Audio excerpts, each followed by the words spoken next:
Marami daw mga tao, maraming pinagdadaan ng mabigat, mapait, masakit sa ating mga buhay. Some can endure for 1 week, 1 month, but no one can actually endure for years and for decades. Pero our story for today endured the sickness for 12 years. Mantakin mo, 12 taon mong tiniis yung sakit. Walang doktor na makagamot, walang ospital na makasagot, at walang eksperto na makatulong. Sinubukan mo na lahat ng supplement at lahat ng medical advice. Wala pa rin. Maybe, just like the story we have read today, you are struggling, maybe not medically or physically, but perhaps it's a family burden that has been going on for years. Maybe it's a broken relationship, ang sakit-sakit na, hindi ko na kaya. Or maybe it's a child that has lost its way. Lord, yung anak ko, magbabago pa kaya? Magkakabalikan pa kaya kami ng mahal ko? Aayos pa kaya itong negosyong ito? Maghihilom pa kaya itong sugat na ito? Lord, magiging maayos pa kaya ang pamilyang ito? So for the years we carry grief, anxiety, a prayer seems unanswered. Maybe you can relate well with the story today. The good news of this story today is prolonged suffering does not place us beyond the reach of God's grace. Hindi porke sinabi ng mga tao na, wala nang pag-asa yan, hindi nagagaling yan. Hindi porke sinabi ng mga eksperto na, kalimutan mo na, wala nang gamot dyan. Wala ka ng pag-asa, hindi na magbabago ang buhay mo. In Luke chapter 8, we met this woman who had every reason to quit. Ayoko na, suko na ako, ayoko na magpatuloy. Yet she possessed a faith that would not quit. It's a beautiful invitation for us today to be inspired, to be encouraged once again. Huwag kang bibitaw dahil hindi ka bibitawan ng Panginoon. Huwag kang susuko kasi ang Diyos hindi naman sumusuko sa iyo. And because she came to Jesus, everything changed. Today we'll talk about this. Faith is not the absence of fear. Instead, faith is coming to Jesus despite fear. Sa totoo lang, hindi naman nawawala lahat ng ating mga alinlangan. Hindi nawawala yan. We all struggle with fear, anxiety, discouragement, depression, pain, and suffering in our lives. Number one, her crisis led her to seek Christ. A woman in the crowd had suffered for 12 years with constant bleeding, and she could find no cure. Notice, it's a long crisis. Madali kung 1 linggo lang kang na-ospital eh. Okay sana kung 1 buwan ka lang sa ICU eh. Okay lang siguro kung 3 months ka na bedridden at parang ayaw matanggal yung virus o hindi lumipas yung sakit. Pero ito, 12 years. Ang tagal naman. Moving forward, the woman remained trapped in the same suffering. She was trapped with this sickness. Many people can endure hardship when they know it will end soon. Madali, pag sinabi ng doktor na, 3 weeks lang yan, magaling ka na. 1 month lang yan, magaling na yung sugat mo. Siguro mga 3 months. After ng surgery mo, okay ka na. Konting therapy lang yan. Pero this one has no end in sight. Ang lungkot, it has emotional, psychological, social impact in her life. At the same time, sa kanilang kultura, in the Jewish culture, a bleeding person, like this woman, is ceremonially unclean. Pag lagi kang merong menstrual period like this, madumi ang tingin nila sa'yo bilang babae. So socially, she's an outcast. She's rejected. There's so many restrictions in their culture. There's separation from her family and social difficulty. She was not merely suffering medically or physically. She was suffering socially and relationally. Grabe, May sakit ka na nga na walang gamot. Wala pang mga taong kasama mo. Iniwan ka ng mga kaibigan mo. Pinandidirihan ka ng mga kapitbahay mo dahil sa sakit mo. Imagine attending gatherings and you feel like an outsider. Imagine trying to attend church and nobody wants to talk to you or sit beside you because they see you as physically dirty and spiritually unclean. Imagine carrying that burden for 12 years. Nobody understands, nobody cares. Imagine longing and wishing for a normal life. Sana maging normal na buhay ko. Sana gumaling na ako.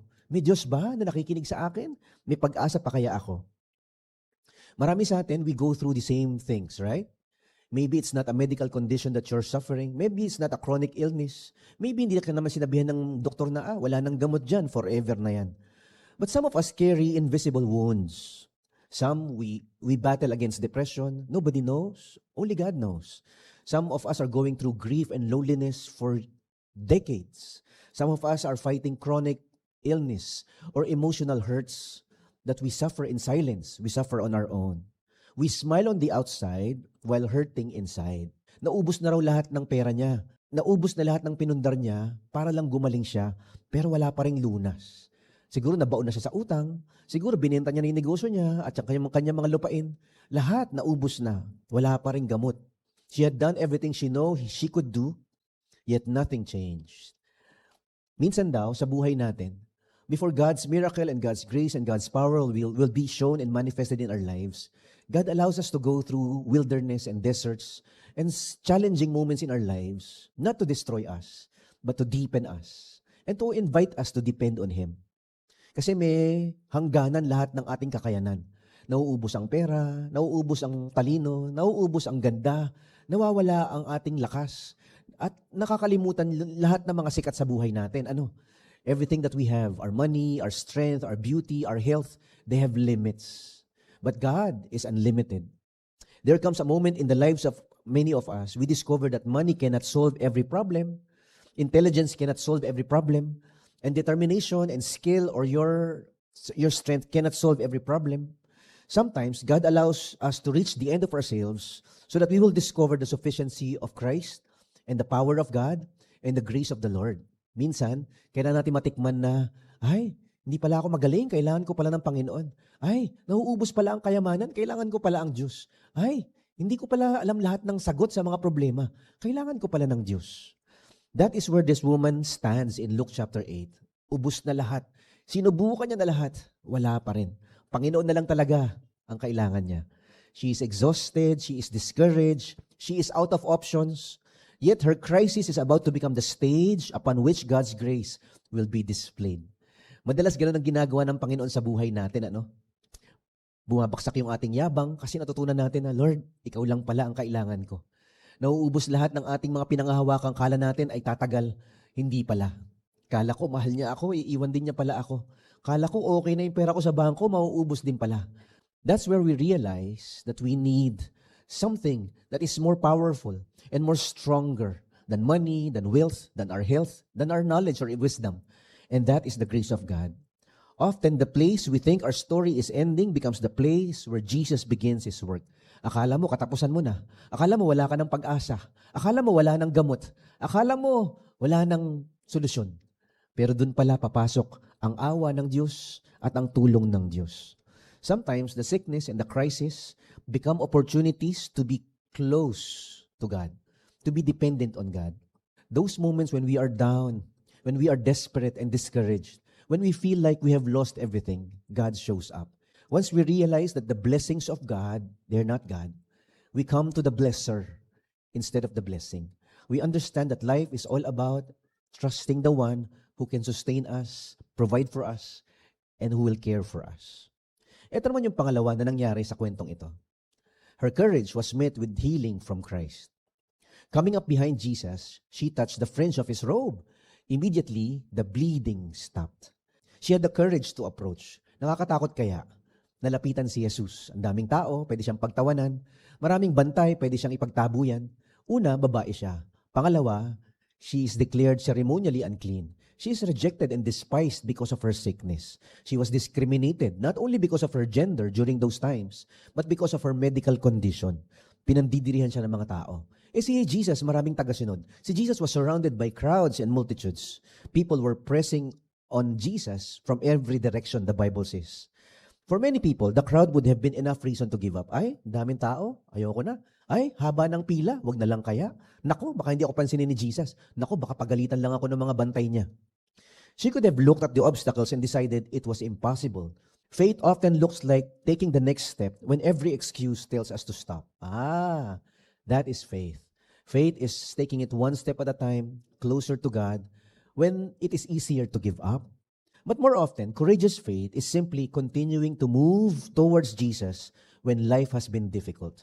Na kahit na hirap ka na, Lord, Ikaw pa rin ang kailangan ko. Na kahit pagod na pagod ka na, Lord, Ikaw pa rin ang gusto kong paglingkuran. Na kahit na walang pumapansin at walang nakaka-appreciate sa mga ginagawa mo, Lord, patuloy pa rin ako sa'yo. Na kahit na sandamakmak ang mga patong-patong mong problema at walang solusyon sa mga pinagdadaraanan mong mapait at mabigat, Lord, Ikaw pa rin ang mahal ko. That's faith. It's not the absence of chaos or problems or challenges. Faith is the realization that something is greater than my pain, something is stronger than my burdens, and that is the love of God. She had courage to believe. Parang sinabi niya sa sarili niya, if I only can touch His garments, I will be made well. Mahawakan ko lang yung dulo ng laylayan ng damit ng Panginoon. Naku, gagaling na ako. That's faith. Faith began in her heart even before it appears in her actions. She believed Jesus could do what nobody else had been able to do. Sinubukan niya na lahat ng mga doktor at lahat ng mga eksperto. Wala eh. Pero Lord, mahawakan lang ko lang yung damit mo, gagaling na ako. She believed Jesus could do what nobody else was able to do. For 12 years, she had encountered limitations. Now, she encounters Christ. Yun daw ang pananampalataya. Hindi naman kailangan marami kang alam, o magaling ka, o matapang ka. Ang kailangan lang naniniwala ka na si Jesus mas malakas kaysa sa mga pinagdadaanan mo. Sometimes, people delay coming to Christ because they think they need all the answers or they need to be perfect. The woman reminds us that saving faith is not about knowing everything, but it is about knowing the one that we can trust. Marami siya sigurong tanong pa rin, marami pa rin siyang pangamba habang lumalapit siya kay Jesus. Paano kung walang mangyari, hinawakan ko siya? Paano kung maraming nagalit? Paano kung pinagtawanan lang ako? Paano kung pinagtabuyan ako? Ano kaya mangyayari? But in spite of all those doubts and anxiety, she kept moving, touching Jesus. Can you imagine? Parang palengke, siksikan, ang gulo, ang daming tao. Pero inaabot niya pa rin ang Panginoon. At that moment, she touched the fringe of His garment, the Bible says. Everything changed. Luke says, immediately her bleeding stopped. Amazing. The power was not in the cloth. The power was not in the ritual of touching. The power was in Jesus. Her faith did not heal her because faith itself possessed magical power. Her faith connected her to the Savior who possessed all the power. Ang Panginoon ang nagpagaling, hindi yung damit at hindi rin yung paghawak niya. That is still true today for us. Faith does not save us because faith is great. Faith saves us because Jesus is great. The strength of faith is found in the object of faith. So a weak hand reaching for a strong Savior is enough. This woman teaches us that genuine faith steps out and acts. It moves, it reaches, it trusts. And when faith reaches Christ, Christ never disappoints. Ano ba yung mabigat sa buhay mo ngayon na kailangan mong isuko sa Panginoon? Ano ba yung pinagdadaanan mong mapait at masakit na kailangan mong pagtiwalaan ang Diyos? Ano ba yung hindi nawawalang gulo o sakit o pabigat sa buhay mo na kailangan mong lapitan si Jesus na may pananampalataya? Lord, wala na akong sagot. Naubos na lahat ng solusyon. Wala pa rin. Sa'yo ako titingin. Sa'yo ako kakapit. And finally, the story ends with her confession. It demonstrated faith in Christ. Someone deliberately touched me, for I felt healing power go out of me. Alam ni Jesus, may gumaling. May nagtiwala sa akin. May humawak sa damit ko. When the woman realized that she could not stay hidden, she began to tremble and fell to her knees in front of him. Nayanig at nanginig at natakot siya. Sabi kasi ni Jesus, sino humihipo sa akin? Sabi ng mga alagad, Lord, dami-daming tao. Daming humihipo sa iyo. Hindi. Merong nagtiwala sa akin. At gumaling dahil sa kanyang pagtitiwala sa akin. Power was released from me. And I felt healing power go out of me, sabi ni Jesus. Luke says, she declared before all people why she had touched him and how he had to be healed. So the whole crowd heard her explain why she had touched him and that she had been immediately healed. Daughter, he said to her, your faith has made you well. Go in peace. No more hiding, no more pretending, no more secrecy. She just confessed and told her story. For years, her condition had defined her life. Now her testimony would define her future. So when we honestly admit to the people around us, ito yung buhay ko noon, pero binago ako ng Diyos. Dati ganito ako, pero pinagaling ako ni Jesus. Pinalaya ako ni Jesus. Yung buhay mo noon, nakakahiya. But when we actually declare, when we explain to people how God was the greatest thing that ever happened to us, it becomes a powerful story. It helps a lot of people. So, Jesus often brings healing into the light. Alam naman ni Jesus kung sino yung humipo sa kanya eh. Alam naman niya kung ano talaga yung nangyari. Alam ni Jesus lahat yon. But Jesus wanted the woman to actually tell her story, to bring it to the light. Not to shame us, not to humiliate us, but to free us. The woman openly acknowledged both her need and Christ's provision. Every Christian testimony follows that same pattern. This is who I was. This is what I needed. This is what Jesus did. Notice that she had received peace. Go in peace, sabi ng Panginoon. Your faith has made you well. That was a remarkable moment in her life. This is the only recorded occasion in the gospel where Jesus directly addressed a woman, daughter. Imagine, Jesus did not only give her healing, did not only give her peace, it gave her an identity. For 12 years, she had likely been known by her condition. She is the sick woman. She is the unclean woman. She is the suffering woman. She is the isolated woman. Kilala namin yan. Yan yung may sakit. Yan yung mga yan yung nag-iisa lagi. Yan yung pinandidirihan natin. Yan yung hindi gumagaling. Yet Jesus gave her a new identity. He called her daughter. Before speaking about her healing, he spoke about her relationship. Before addressing her condition, he addressed her belonging. Jesus was saying, in effect, you are not merely a patient, you are now a family. And that is the heart of the gospel. Christ does more than solve our problems or heal our pain. He restores us. He welcomes sinners into the family of God. Notice also that Jesus said, go in peace. She's whole again. She is peaceful again. The peace Jesus gives is more than the absence of trouble. It is the deep assurance that we have been received by God, reconciled to God, and loved by God.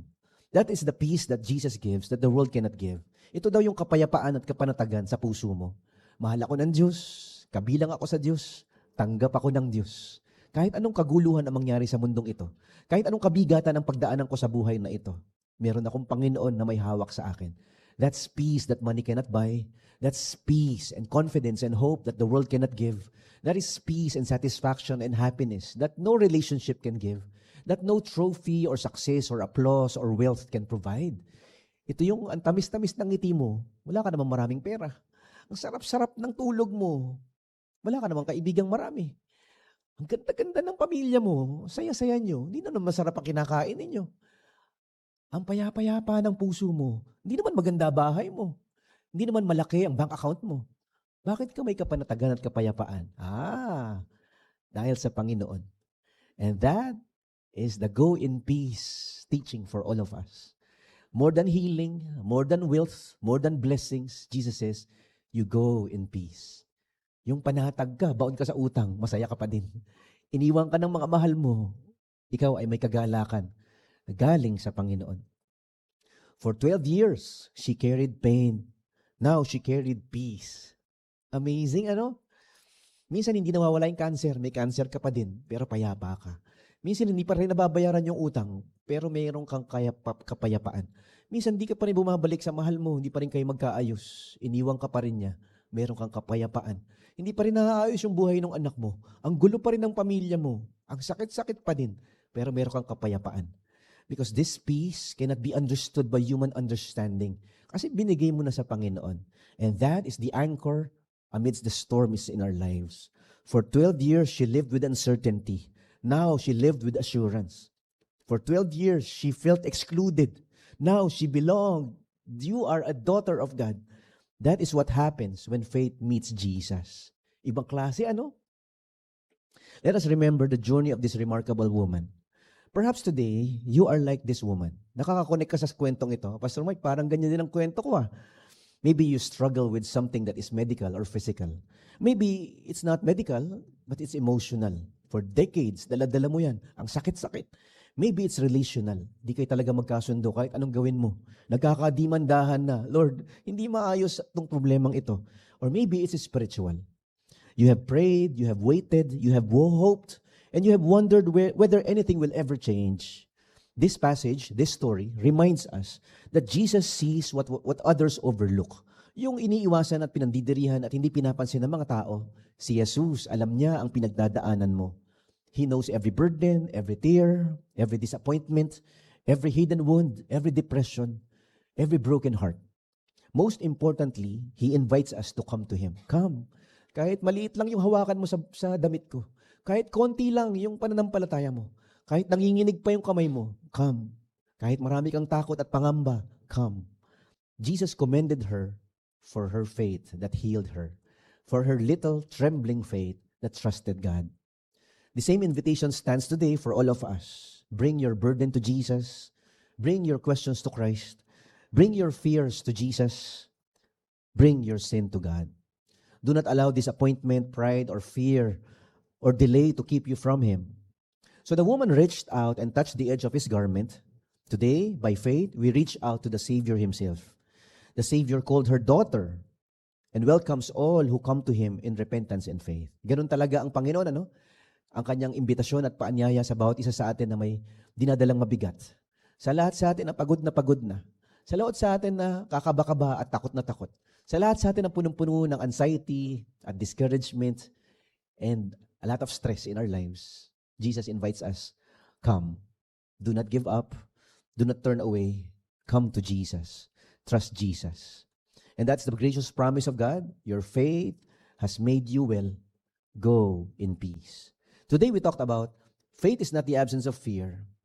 Nandiyan pa rin yung sakit. Nandiyan pa rin yung gulo. Nandiyan pa rin yung away. Nandiyan pa rin yung tampo. Nandiyan pa rin yung takot. But faith is coming to Jesus despite all our fears, all our burdens, and all our pain.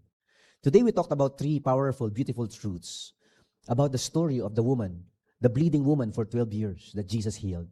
Her crisis led her to seek Christ. Her courage was met with a healing from Christ. And her confession demonstrated faith in Christ.